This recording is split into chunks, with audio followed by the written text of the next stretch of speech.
какие иностранные языки знаете? Эти мальчишки и девчонки свободно говорят на китайском языке, но они на этом не останавливаются. Летом они занимаются в специальном месте. Добро пожаловать в Центр развития талантов «Аврора». Здесь проходит тематическая лагерная смена «Сокровища Китая». За несколько недель ребята могут овладеть азами, одного из самых сложных языков на планете, и окунуться в традиции страны.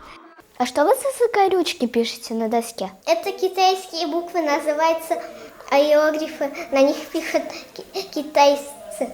А какие ты иероглифы знаешь? Мама, папа, брат, старший, младший, старшая сестра, младшая сестра.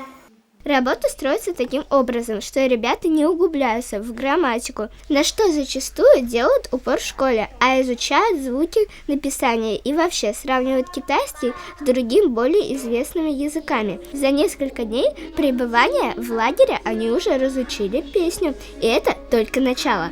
Почему ты решила изучать китайский язык? Потому что я сначала изучала английский, а потом китайский, потому что английский похож очень на китайский.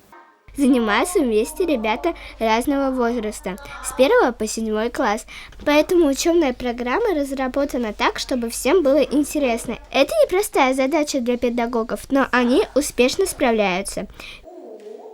Здесь они готовятся к олимпиадам и всевозможным конкурсам, где можно показать свои шикарные знания. Чтобы ничего не забыть за каникулы, лучше не сбавлять темпы и по возможности заниматься. Ксюша Кунгурова, Никита Никитин специально для Горы новостей.